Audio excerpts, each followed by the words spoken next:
President Biden already pledging full federal aid to fight the fires, and he says he's going to be going to Congress for help.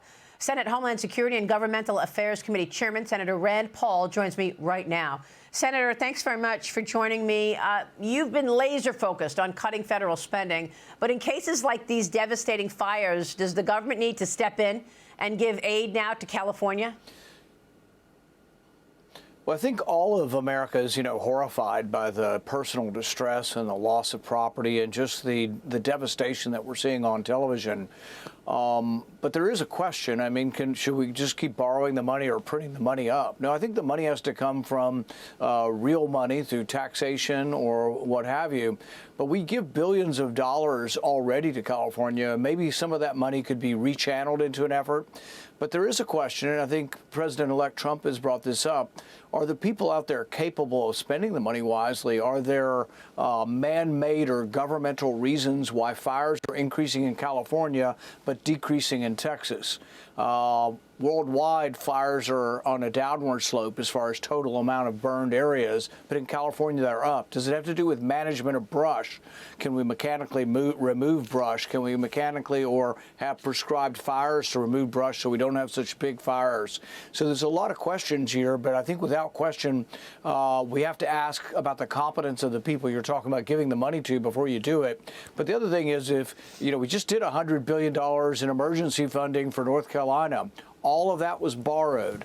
What I say is take it from somewhere else. I just came up with $1 trillion worth of savings through my annual Festivus Waste Report. And I'll give you one quick one. The NIH, the National Institutes of Health, spent $759 million on diversity, equity, and inclusion. Now, I thought they were doing science over there, but patiently they're doing racial BS over there. But what I would say is there's a lot of money like that throughout government. Let's cut those things and move it over to disaster, but let's just don't add on to the debt. But most Democrats and many Republicans will say, oh, you don't have to pay for disaster aid. That's the one thing we never pay for. Well, it's every month. It was a month ago. We just borrowed $100 billion for North Carolina. And now for them to say immediately we're going to do it again, let's look at the money we already give to California maybe and rechannel some of that into protecting the people through better forest management.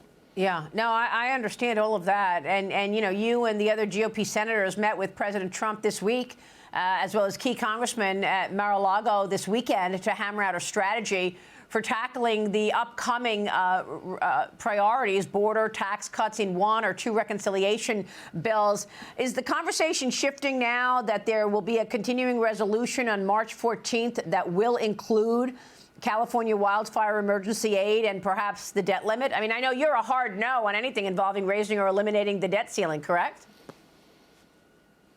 Yeah, I think that the people who need to vote to raise the debt ceiling, if it has to be raised, should be the big spenders who vote for the big spending. I and the other conservatives in the House of Representatives, we don't vote for the spending. And so the day of shame, the vote of shame, when they march down there and they show who they are, the people who need to vote for it are Democrats and big spending Republicans who vote for all the spending. But frankly, we should also send the message that we're never going to default. We bring in about $200 to $300 billion of revenue every month.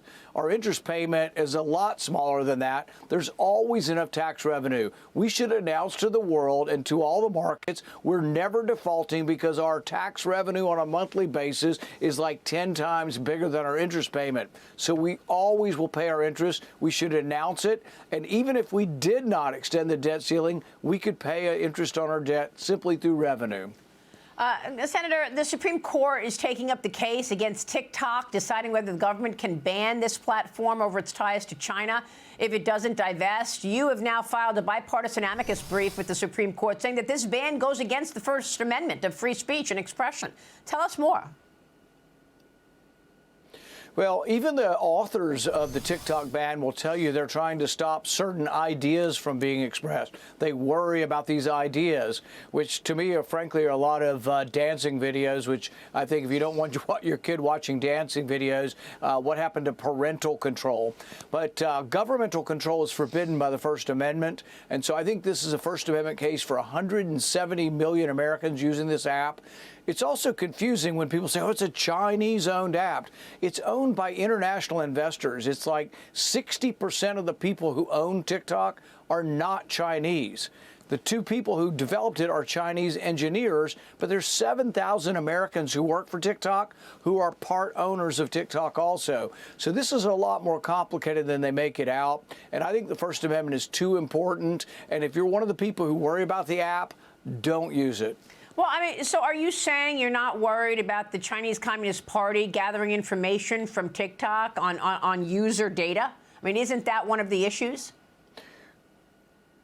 I'm worried about Meta, Google, TikTok, anybody taking my data. Yeah. So I make informed decisions on what I use so I don't have to share my data. But if you don't want to use it, it's a free country.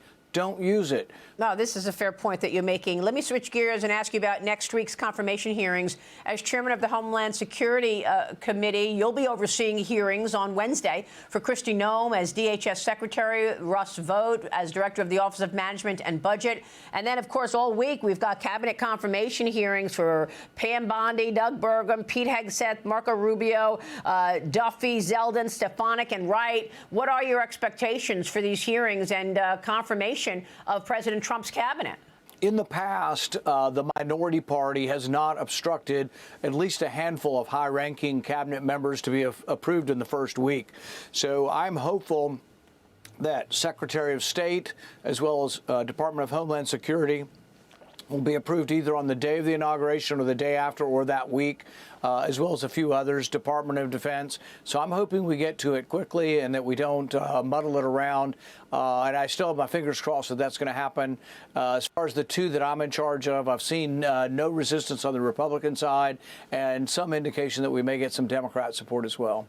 Do you have conviction and confidence that your colleagues in the Senate on the GOP side will vote for President Trump's cabinet?